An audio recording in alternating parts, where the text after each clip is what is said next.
നമസ്കാരം സുഹൃത്തുക്കളെ, welcome to talk show. India ഇസ്രായേലിന്റെ വഴി കൂടെ അതേ സെയിം പാതയിൽ കൂടെ മുന്നോട്ട് പോയിക്കൊണ്ടിരിക്കുകയാണ്. അതിലേക്ക് കാണിക്കുന്ന ലക്ഷണങ്ങൾ എന്ന് പറയുന്നത് ഈ പറഞ്ഞ ഹൂതികളുടെയും ഒക്ടോബർ 7 അപ്രതീക്ഷ ആക്രമണത്തിന് ശേഷം ഈ പറയുന്ന ഇസ്രായേലിന്റെ വൈരാഗ്യ ശത്രുക്കളായിട്ടുള്ള ഹൂതി, ഹിസ്ബുള്ള, പിന്നെ ഹമാസ്, ഇറാന്റെ ഒക്കെ ജീവനാടിയായിട്ടുള്ള സപ്ലൈ ചെയിനെയാണ് ഇസ്രായേൽ ആക്രമിച്ചിരുന്നത്. കാരണം പേജർ പൊട്ടുന്നു, ഫ്രിഡ്ജ് പൊട്ടുന്നു, ടീ പൊട്ടുന്നു. അങ്ങനെ ഇസ്രായേലിന്റെ മനസ്സിലായ യുദ്ധം ജയിക്കണമെങ്കിൽ സപ്ലൈ ചെയിൻ ഇല്ലാണ്ടാക്കണം. അങ്ങനെ അവർ രണ്ടാമത്തെ സപ്ലൈ ചെയ്യുമ്പോൾ വരുന്ന പണം ഇല്ലാതാക്കി. ഇപ്പൊ ഈ പറഞ്ഞ കൂലിപ്പട്ടണം വാർക്കപ്പണിക്ക് പോവാണ്, പണം കിട്ടാനില്ല. ഇപ്പൊ കേരളത്തിലെ മാധ്യമങ്ങൾ പറയുന്ന അവര് പോരാളികൾ എന്ന് പറയുന്നത് അല്ലെ, എന്താ പറയുന്നവര് ഒരു കോപ്പുമല്ല, ഇവരെല്ലാം പണത്തിന് വേണ്ടിയാണ്. എത്ര പേർക്ക് അറിയാൻ പറ്റും ഗാസയിലെ കറൻസി എന്ന് പറയുന്നത് ഇസ്രായേലിന്റെ ഷെക്കൽ കറൻസിയാണ്. അതില്ല, സോഴ്സ് കട്ട് ചെയ്തോടെ ഇവന്മാരെല്ലാം പഴയ പണിക്ക് പോയി തുടങ്ങി. ഇവിടുന്ന് വന്ന് എല്ലാവരും പോയി തുടങ്ങി. ഹമാസ് എന്നുള്ളത് അവസാനിച്ചുകൊണ്ടിരിക്കുകയാണ്. ഇപ്പൊ ന്യൂസ് ഒന്നും വരുന്നില്ലോ അല്ലെ, അവർ അവസാനം പറഞ്ഞിരിക്കുകയാണ് എല്ലാവരും വിട്ടയക്കാന്ന്. വിഷയത്തിലേക്ക് വീണ്ടും കടന്നു വരാം. ഇന്ത്യ ആ രീതിയിലേക്ക് പോയിക്കൊണ്ടിരിക്കുകയാണ്. ഇന്ത്യ ഈ പറയുന്ന ഇപ്പൊ കാശ്മീരിലെ ഇവർക്ക് ഒരു താങ്കളൊരു ആർമിയിൽ വർക്ക് ചെയ്തൊരു വ്യക്തിയാണ്.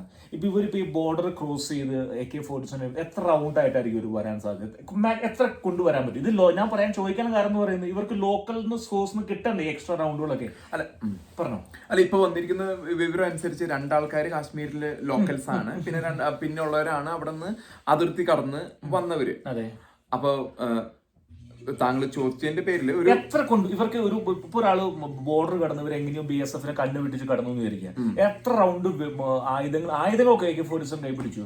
എത്ര ഈ പറയുന്ന വെടിക്കോപ്പുകൾ എത്ര റൗണ്ട് കൊണ്ടുവരാൻ സാധിക്കും? ഒരു പക്ഷെ അവര് കൊണ്ടുവന്നിരിക്കുന്നുണ്ടാവുക ഭക്ഷണം വേണം, വെള്ളം വേണം, ആമോ വേണം. ഫുഡ് ആൻഡ് ആമോ എന്ന് പറഞ്ഞാല് അമ്യൂണീഷൻ,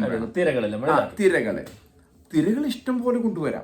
അതിപ്പോ ഇത്ര പോകുന്നൊരു ഇതാണല്ലോ, റൗണ്ടാണ് ഉണ്ടാവുക. കൂടി വന്ന AK-47 ഇത്ര പോകുന്നൊരു റൗണ്ട് ആയിരിക്കും ഉണ്ടാവുക. ആ റൗണ്ട് ഇപ്പൊ കൊണ്ടുവരാൻ ഇത്രയുള്ള കേസുള്ള ഇപ്പൊ ഒരു ബാക്ക് പാക്ക് എന്ന് പറഞ്ഞാല് ഞങ്ങള് റക്സാക്ക് എന്നൊക്കെ പറയുന്ന ഒരു സാധനമാണ്. നമ്മളിപ്പോ ഒരു റിയൽ മിലിറ്ററി, ഇപ്പൊ എനിക്ക് തോന്നുന്നത് ഇവർക്ക് മിലിറ്ററി, ഈ പാകിസ്ഥാൻ മിലിറ്ററി ആയിട്ട് ഇതാണ് ട്രെയിനിങ് ആണ്. അപ്പൊ ഞാനൊക്കെ ഉള്ള സമയത്ത് ഈ റക്സാക്ക്, M16 തോക്ക്, ബൂട്ട് ഇട്ടിട്ട് ഹെൽമെറ്റ് ഒക്കെ വെച്ചിട്ട് 12 മൈൽ എന്ന് പറഞ്ഞ 20-22 കിലോമീറ്റർ കണക്കൂട്ടാ നടത്തിക്കും. അതാണ് നമ്മൾ ഫിറ്റ് ആക്കുന്ന ഒരു വിഷയം. അപ്പൊ അവര് ഇവർക്ക് ലോക്കൽ ഇവർക്ക് കൊടുത്ത് കാണുമായിരിക്കും. 100 റൗണ്ട് വെടിവെച്ചു എന്ന് പറയുന്നുണ്ട്. ഒന്നുമല്ല. ഇപ്പൊ ഞാൻ പറയുന്ന ഒരു ചില വെപ്പൺസ് ഒരു മിനിറ്റിൽ 850 തിര പോവതിന്ന് 850 തിര പോകുന്ന ഗണ്ണ് ഞാൻ യൂസ് ചെയ്തിട്ടുണ്ട്. അപ്പോ അതിന്റെ പേരുകൾ ഞാൻ പറയുന്നില്ല, പക്ഷെ അങ്ങനെയുള്ള ഗൺസ് ഉണ്ട്. ലോക്കൽ സപ്പോർട്ട് കിട്ടി കാണുമായിരിക്കും അല്ലെ? ലോക്കൽ സപ്പോർട്ട് പറഞ്ഞല്ലോ 2 ആൾക്കാർ. അപ്പം ഇന്ത്യ പോകാനുള്ള മെയിൻ കാരണം എന്ന് പറയുന്നത് ഈ ലോക്കൽ സപ്പോർട്ട് ഇല്ലാതാക്കാൻ ശ്രമം ആരംഭിച്ചിരിക്കുകയാണ്. അതെ. ഇപ്പൊ നമ്മള് പറയുന്നത്, താങ്കളുടെ ചോദ്യം എന്ന് പറയുന്നത് ഇസ്രായേലിന്റെ മാർഗത്തിലേക്ക് 1947 തൊട്ട് ഇന്ത്യ പോകേണ്ടതായിരുന്നു. അടിക്ക് ഇപ്പൊ ഇസ്രായേൽ 1200 ആൾക്കാരെ, ഇപ്പൊ ഞാനൊരു സംഭവം പറയാം. 1200 ആൾക്കാരെ ഒക്ടോബർ 7, 2024 ഹമാസ് ഇല്ലാതാക്കി. 60,000 എണ്ണത്തിനെ പാലസ്തീനിൽ നിന്ന് ഇത് ചെയ്തു. അതായത് ഒരു കാര്യം ഞാൻ പറയട്ടെ, 1200 ചെയ്തതിന് ശേഷം ഇവർക്കൊരു സ്ട്രാറ്റജി ഉണ്ട്. ഈ ഹമാസ് പോരാളികളിൽ പോയി കൊല്ലുന്നു. പിന്നെ നമ്മുടെ നാട്ടിലൊക്കെയുള്ള ചാനലുകളൊക്കെ ഇരുന്നിട്ട് പറയും അയ്യോ പാവം അയ്യോ. അല്ല, ഞാൻ പറഞ്ഞു ഒത്തിരി കൂടി കാര്യങ്ങൾ പറയട്ടെ. അതായിരുന്നു ആ സ്ട്രാറ്റജി. അതായത് അപ്പൊ ഒരാള് വലിയ മെക്കാസ്റ്റാറും അങ്ങനെയൊക്കെ എനിക്ക് പോകണ്ട. നമ്മൾ പറഞ്ഞു വരുന്നത് ഇസ്രായേലിന്റെ രീതി എന്ന് പറയുന്നത് ഈ പറയുന്ന ഒരു ഈ പുല്ല് വെട്ടുക എന്നുള്ളത് പുല്ല് മുകളിൽ വെട്ടിക്കളയില്ല, അടിയോടെ എന്ന് പറയുന്ന കടച്ചേർത്ത്. അത് ഇസ്രായേൽ മനസ്സിലാക്കിയത് ഒക്ടോബർ 7 മുമ്പ് വരെ ഈ പറയുന്ന ഇസ്രായേൽ നമ്മുടെ ഇന്ത്യനെ പോലെ തന്നെയായിരുന്നു. അതായത് മുകളിൽ മേൽപുല്ല് വെട്ടിക്കളയുക. ദോഹയിലിരുന്ന് ഹമാസിന്റെ ഒരു സ്പോക്സ് പേഴ്സൺ, വക്താവ് ഇരുന്ന് പറഞ്ഞു, ഞങ്ങൾ വിചാരിച്ചത് ഇതൊരു 1200 തന്നെ കൊന്നിട്ട് എരവാദം പറഞ്ഞ് ഇപ്പൊ ഇവിടെ കൊളംബിയ യൂണിവേഴ്സിറ്റി ട്രംപ് എടുത്ത് കളയാം. അപ്പം ഈ പറയുന്ന ഇസ്രായേൽ മനസ്സിലാക്കി, അതായത് ഈ പറയുന്ന മേൽപ്പുല്ല് വെട്ടിക്കളഞ്ഞൊരു കാര്യമാവില്ല, കള കംപ്ലീറ്റ് കളയണം എന്നുള്ള തീരുമാനത്തിലേക്ക് പോയപ്പോഴാണ് ഇനി ഇന്ത്യ, താങ്കളുടെ ചോദ്യം എന്ന് പറയുന്നത്, ഇന്ത്യ ഈ പറയുന്ന മിഡിൽ ലെവൽ, അതായത് ഈ പറയുന്ന ISIയുമായി ബന്ധപ്പെട്ട് പാകിസ്ഥാൻ ആർമി, ISI, പിന്നെ ലക്ഷ്മി തോൽപ്പിയുടെ ഒരു പ്രോക്സിയാണ് ചെയ്തിരിക്കുന്നത്. ഇവര് കണക്ട് ചെയ്യുന്ന ഒരു മിഡിൽ ലെവൽ ആൾക്കാരുണ്ടാവുമല്ലോ അല്ലെ, ഒരു 2ാം നിര നേതാക്കന്മാരുണ്ടാവില്ലേ, ഇവരെ ആയിരിക്കും ഇന്ത്യ ടാർഗറ്റ് ചെയ്യാൻ പോകുന്നത്. ഒരു കാര്യം ഓർമ്മ വേണം, നമ്മൾ ഇവിടെ ഇപ്പൊ പാകിസ്ഥാനിൽ ഇന്ന് നമ്മൾ കാശ്മീരിൽ നടന്ന സംഭവത്തെ വെച്ചിട്ട് അവിടെ പാകിസ്ഥാനില് ഇടയ്ക്കിടയ്ക്ക് കുറെ ആൾക്കാർ മരിക്കുന്നുണ്ട്. അജ്ഞാതരുടെ വെടികൊണ്ട് മരിക്കുന്നുണ്ട്. അജ്ഞാതരുടെ വെടികൊണ്ട് കാശ്മീരിൽ മരിക്കുന്നുണ്ട്. അതുപോലെ ഒരു സംഭവം ഇപ്പുറത്ത് നടന്നിരിക്കുന്നു. നമ്മൾ അപ്പുറത്ത് നടക്കുന്നത് നമ്മൾ ഒരു പക്ഷേ അത് വ്യക്തമായിട്ടും അജിത് ഡോവലും ഇന്ത്യയുമായിട്ടുള്ള ഇന്ത്യയുടെ ഭാഗമാണ്. അവിടെ അജ്ഞാതരുടെ വെടികൊണ്ട് പാകിസ്ഥാനിൽ ലഷ്കർ ഇ തോയ്ബയും അതും ഇതൊക്കെ ആയിട്ട് മരിക്കുന്നുണ്ട്. പക്ഷേ ഇങ്ങനെയൊരു സംഭവം അവിടെ കൊല്ലുന്നത് മുഴുവനും തീവ്രവാദികളെയാണ് കൊല്ലുന്നത്. ഇവിടെ 2014 ശേഷം 2014 വരെ തങ്ങൾക്ക് ഓർമ്മയുണ്ടാവും, എല്ലാ ഒരു മാസത്തിലും ബോംബെയിലോ ബാംഗ്ലൂരോ എവിടെയെങ്കിലും ഒക്കെ പൊട്ടുന്നു, ഒരു 60 ഇന്നസെന്റ് ആൾക്കാര് മരിക്കുന്നു. ഇന്ന് നമ്മളത് 2014 കേൾക്കുന്നില്ല. അപ്പൊ ഇന്ത്യൻ ഗവൺമെന്റ് നീക്കം എന്ന് പറയുന്നത് ഈ പറയുന്ന മിഡിൽ ലെവൽ ആളുകൾ, അതായത് ഈ പറഞ്ഞ വെള്ളം മുട്ടിക്കലും പറയാൻ പറ്റുമോ? ഈ വെള്ളം മുട്ടിക്കലും ഈ പറഞ്ഞ പോലെ പൈസ ഇല്ലാക്കാതായിട്ടുള്ള ഇസ്രായേലിന്റെ നീക്കത്തിന്, കാരണം വെള്ളം ഇല്ലാതായി കഴിഞ്ഞാൽ ഇവന്മാരൊക്കെ പണിക്ക് പോകും, ഇവന്മാരൊക്കെ ആ ദേശം വിട്ടു പോകും അല്ലെ. അപ്പൊ അതുകൊണ്ട് വെള്ളം ഇല്ലാതാക്കി കൂടെ ഇന്ത്യ അവരെ ശ്വാസം മുട്ടിക്കാനാണ് ശ്രമിക്കുന്നത്. ഇതാണ് ശരിക്കും ഇസ്രായേൽ ഭക്ഷണം ഇല്ലാണ്ടായപ്പോ ഇവന്മാരൊക്കെ വഴിക്ക് വന്നു.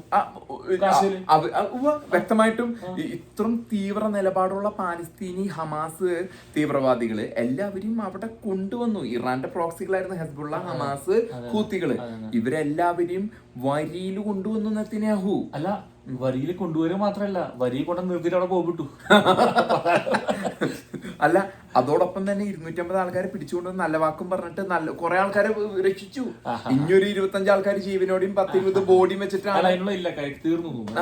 അവരിപ്പോ ജീവനോടെ ഇരിപ്പുണ്ടാവില്ല. ഒരു 25 ആൾക്കാരെ വെച്ചിട്ടാണ് ഇപ്പൊ ഇവര് നെഗോഷിയേറ്റ് ചെയ്യുന്നത്. മുമ്പ് അവര് നെഗോഷിയേറ്റ് ചെയ്തപ്പോ ഈ യഹിയ സിൻവാർ അടക്കം ഇവിടുന്ന് രക്ഷപ്പെട്ടത് ഇസ്രായേൽ ജയിലുകളിൽ നിന്ന്. അപ്പൊ ഇസ്രായേലിന് മനസ്സിലാക്കിയിരുന്നു ഒരു സമയമായപ്പോൾ, അതായത് ഈ പറയുന്ന ഇറാന്റെ ലെജൻഡ് ഹനിയ, അതോടൊപ്പം തന്നെ ഇവരുടെ രണ്ടാം നിര നേതാക്കന്മാരൊക്കെ അടിച്ചാലേ തീരൂ. അതായത് ഈ പറയുന്ന ഇന്ത്യ പാകിസ്ഥാൻ ഈ ലഷ്കർ ഇ തോയ്ബയുടെ ഈ ISIയുടെ പ്രോക്സി വാർ തീരണമെങ്കിൽ പാകിസ്ഥാൻ ആർമി ISI ഇവരുടെ മൂന്നുമായി കണക്ട് ചെയ്യുന്ന ഒരു കാര്യം ഇതിനെ നമ്മൾ വൈകാരികമായിട്ട് ഇന്ന് സോഷ്യൽ മീഡിയയിൽ പലപ്പോഴും കേരളം അടക്കമുള്ള മലയാളത്തിലും 22 ഇന്ത്യൻ ഭാഷകളിലും ഒപ്പം തന്നെ ഇംഗ്ലീഷിലൊക്കെ നമ്മൾ സോഷ്യൽ മീഡിയകളിൽ അങ്ങോട്ടും ഇങ്ങോട്ടും വാദപ്രതിവാദങ്ങൾ നടക്കുന്നുണ്ട്.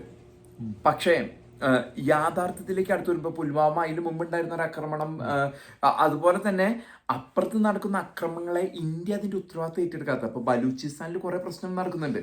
അത് പറഞ്ഞപ്പോൾ പറയാം, ഞാനിന്ന് ഈ പാകിസ്ഥാൻ ന്യൂസ് പേപ്പർ ഓൺലൈനിൽ വായിച്ചപ്പോൾ പാകിസ്ഥാനുള്ള പൊതു വികാരം എന്ന് പറയുന്നത് ബലൂചിസ്ഥാൻ ട്രെയിൻ ആക്രമണം ആസൂത്രണം ചെയ്ത് ഇന്ത്യയാണ്, അത് തിരിച്ചടിയായിട്ട് കൊടുത്തു എന്നാണ് അവർ പറഞ്ഞു വരുന്നത്. അത് ലോകരാജ്യങ്ങൾ അതിനെ വിളിക്കുക ക്ലാൻഡസ്റ്റൈൻ സർവീസസ്. നമ്മൾ ഇപ്പൊ രഹസ്യാന്വേഷണ വിഭാഗങ്ങൾ നടത്തുന്ന റോ ഉണ്ട് ഇന്ത്യയുടെ, പിന്നെ അതുപോലെയുള്ള രഹസ്യ വിഭാഗങ്ങൾ. ഇപ്പൊ അമേരിക്കയെ സംബന്ധിച്ചിടത്തോളം ഞാൻ കേട്ടിടത്തോളം 23 ഇതുപോലെയുള്ള നാഷണൽ സെക്യൂരിറ്റി ഏജൻസികളുണ്ട്. അപ്പൊ ഇതിൽ റോ ഉണ്ട്, വേറെ SIT സ്പെഷ്യൽ ഇൻവെസ്റ്റിഗേഷൻ, അങ്ങനെ ഇന്ത്യക്കുമുണ്ട് രഹസ്യമായിട്ട് നമുക്ക് അറിയാത്ത രീതിയിലുള്ള ജോയിന്റ് ഓപ്പറേഷൻസ്. അപ്പൊ ബലൂചിസ്ഥാനിലും ഒക്കെ ഇന്ത്യ കയറി ഇടപെടുന്നുണ്ട്. അതിന്റെ ഒരു അടി. രണ്ടാമത്തെ ചോദ്യം, കേരളം പറഞ്ഞു വേറൊരു കാര്യം, നമ്മള് പാകിസ്ഥാൻ മാധ്യമങ്ങൾ വായിക്കുന്നില്ല. ഞാൻ വായിക്കുന്നുണ്ട്. താങ്കൾ വായിക്കുന്ന പറഞ്ഞാൽ വളരെ ചുരുക്കം ആൾക്കാരാണ് എക്സ്പോസ് ആക്കുന്നില്ല. അതായത് പാകിസ്ഥാൻ മാധ്യമങ്ങൾ ഇന്ത്യയിൽ ഇരുന്ന് വായിക്കുക. നമ്മളിപ്പോ അമേരിക്കയിൽ ഇരുന്ന് താങ്കൾ ഒരു പക്ഷെ ഓൺലൈൻ നോക്കുന്നുണ്ടോ? ഇപ്പൊ ഡെയിലി മിറർ അവരെന്തൊക്കെയോ അത് അങ്ങനെയുള്ള പശ്ചാത്തലം സണ്ണോ അങ്ങനെയൊക്കെ നമ്മൾ ഇടയ്ക്ക് റെഫർ ചെയ്യാറുണ്ട്. പക്ഷെ ഇന്ത്യയിൽ അത് ചിലപ്പോൾ ആക്സസിബിൾ ആയിരിക്കില്ല. ഇന്ത്യൻ ജനത അറിയുന്നില്ല. ഇന്ത്യ ഇതുപോലെയുള്ള കളികൾ അവിടെ കളിക്കുന്നുണ്ട്. ഇതിലിപ്പം മൂന്നാമത് ചോദ്യം എന്ന് പറയുന്നത്, ഒരുപാട് നോർത്ത് ഇന്ത്യയിൽ നിന്ന് ഒരുപാട് ആരോപണങ്ങൾ വരികയാണ്. ഇന്ത്യയിൽ 2 സംസ്ഥാനങ്ങൾ കേന്ദ്രഭരണ സംസ്ഥാനങ്ങളാക്കെന്ന് പറഞ്ഞാൽ ഒരു ഡിമാൻഡ് ഉണ്ട്. ഒന്ന് ബംഗാൾ, രണ്ടാമത്തെ സംസ്ഥാനങ്ങൾക്ക് ഊഹിക്കാൻ പറ്റുമോ? അതൊക്കെ രാഷ്ട്രീയം പറയുന്നതാണ്. ഒരുപക്ഷെ കാശ്മീർ തിരിച്ച് കേന്ദ്രഭരണ പ്രദേശമാക്കാം. അത് കേരളത്തിൽ പറയുന്ന ഭയങ്കര റിക്രൂട്ട്മെന്റ് കൂടുതലെന്ന് പറയുന്നത് അതൊക്കെ രാഷ്ട്രീയം അങ്ങോട്ടും ഇങ്ങോട്ടും പറയുന്നതല്ല. അതൊക്കെ ഇന്ത്യൻ ജനാധിപത്യത്തിനെ വളരെ ദോഷമായിട്ട് ബാധിക്കും. ഇന്ത്യ എന്ന് പറഞ്ഞ പാകിസ്ഥാനല്ല, അതല്ലെങ്കിൽ ഇറാനല്ല, അതല്ലെങ്കിൽ നോർത്ത് കൊറിയ അല്ല. ഇന്ത്യ ലോകത്തിലെ ഏറ്റവും പോപ്പുലസ് കൺട്രിയാണ്. ജനങ്ങൾ ജീവിക്കുന്ന 140 കോടി ജനങ്ങൾ ജീവിക്കുന്ന രാജ്യമാണ്. അപ്പൊ ഞങ്ങൾ പറഞ്ഞു വരുന്ന പറഞ്ഞാൽ ഇസ്രായേലിന്റെ വഴിയിൽ കൂടെ ഇന്ത്യ പോകുന്നതായിരിക്കും. അതാണ് ഇപ്പൊ ഇന്ന് ദിവസം കണ്ടിരിക്കുന്നത്. ഭീകരരുടെ വീടുകൾ തകർക്കുന്നു, നാടിലെ തകർക്കുന്നു, ഭക്ഷണം തകർക്കുന്നു, വെള്ളം ഇല്ലാതാക്കുന്നു. അപ്പോൾ വരും ദിവസങ്ങളിൽ കൂടുതൽ വിവരങ്ങൾ അറിയാൻ പറ്റും. ഇതൊരു ആക്റ്റീവായിട്ടുള്ള വാറിലേക്കല്ല പോകുന്നത്. പക്ഷേ ഇന്ത്യ ആക്റ്റീവായിട്ട് ഈ പറയുന്ന ഈ പറയുന്ന ഇന്ത്യക്ക് എതിരെ പണിയുന്ന ISI ബന്ധപ്പെട്ട ആൾക്കാരെ തീർക്കുന്നതായിരിക്കും പറയും. അതായത് ഇസ്രായേലിൽ നമ്മളിപ്പോ സൂചിപ്പിച്ചുകൊണ്ട് 1200 ആൾക്കാരെ, ഇത് 34, ഞാൻ ഓരോ ജീവനും വിലയില്ല എന്നല്ല പറയുന്നത്, 34 എന്ന് പറഞ്ഞാല് അപ്പുറത്ത് ബലൂചിസ്ഥാനിലും ഇതുവരെ അജ്ഞാതര് പോയി അവിടെയും കുറെ എണ്ണത്തിന് ഇന്ത്യൻ സർക്കാർ നേരിട്ട് അവർ ഉത്തരവാദിത്തം ഏറ്റെടുക്കില്ലല്ലോ. ഇന്ത്യൻ സർക്കാർ പറയണേ ഞങ്ങളാണ് അവിടെ അജ്ഞാതരെ വെടിവെച്ച് കൊന്ന് അജ്ഞാതര് എന്ന് പറഞ്ഞ് പറയില്ലല്ലോ. അപ്പൊ ബലൂചിസ്ഥാനിൽ ഇന്ത്യയും അതുപോലെയുള്ള കാര്യങ്ങൾ ചെയ്യുന്നുണ്ട് എന്ന് വേണം നമുക്ക് മനസ്സിലാക്കാനായിട്ട്. അപ്പൊ ഒരു പക്ഷെ ഇന്ത്യ ഒരു സർജിക്കൽ സ്ട്രൈക്കിൽ ഇത് അവസാനിപ്പിക്കാനാ. സർജിക്കൽ സ്ട്രൈക്കിൽ ഒന്നും പോകരുത്. സർജിക്കൽ സ്ട്രൈക്കിംഗ് കൊണ്ട് സർജിക്കൽ സ്ട്രൈക്ക് എന്ന് പറയുന്ന വ്യക്തമായി എന്താണെന്ന് വെച്ചാൽ ഈ മേലിലെ പുല്ലടിച്ച് മാറ്റാം. ഇതല്ല വേണ്ടേ. ഇതെന്ന് പറയുന്ന നാഡി ലൈൻ, ഇത് ജീവവായു. ഇവർക്ക് ഇവിടുന്നാണ് ഈ ആയുധങ്ങൾ വരുന്നത്, പണം വരുന്നത്, അല്ലെങ്കിൽ ആളുകൾ സപ്പോർട്ട് ചെയ്യുന്നത്. ഇവരെ ഇല്ലാതാക്കാണ് ഈ വാർ തീരില്ല. അതാണ് ചെയ്യാൻ പോകുന്നത്. ഇപ്പൊ താങ്കള് ഇപ്പൊ പറഞ്ഞ വിഷയം, ട്രംപ് അധികാരത്തിൽ കയറിയിട്ട് നമ്മൾ ഈ രാജ്യത്തിരുന്ന് സംസാരിക്കുന്നത് ജനാധിപത്യം ആയതുകൊണ്ട് നമുക്ക് പറയാം, $400 മില്യൺ പാകിസ്ഥാൻ സർക്കാരിന്റെ F-16 പുനരുദ്ധരിക്കാൻ കൊടുത്തിരിക്കുന്നത്. അതേ ട്രംപും JD വാൻസ് അവിടെ ഉണ്ടായിരുന്നു. ട്രംപ് തിരിച്ചു പറയുകയുണ്ടായി, ഞങ്ങൾ അപലപിക്കുന്നു കാശ്മീർ ആക്രമണത്തെ. അപ്പൊ രാഷ്ട്രീയം എന്ന് പറഞ്ഞാൽ നമുക്ക് ചിലപ്പോൾ മനസ്സിലാക്കാത്തത്, നമ്മൾ സാധാരണക്കാരന് ഇരുന്ന് പറയാൻ പറ്റാത്ത ഇതാണ്. $400 മില്യൺ താങ്കൾ പറയുന്ന സമവാക്യങ്ങൾ താങ്കൾക്ക് മനസ്സിലാക്കിയ രാഷ്ട്രീയ സമവാക്യങ്ങൾ ചർച്ചകൾ. ഇപ്പൊ ഇസ്രായേൽ തന്നെ ഇറാനിൽ പോയി 2 ബോംബിട്ട് തിരിച്ചു വരുമ്പോൾ നമുക്കറിയാം ഇതൊരു എന്താ അഡ്ജസ്റ്റ്മെന്റ് ബോംബിടല് ആയിരിക്കാം. വരും ദിവസങ്ങളിൽ കൂടുതൽ കടന്നു ചെല്ലാം നമുക്കല്ലേ. ദിവസം നമ്മൾ thank you once again watching our show.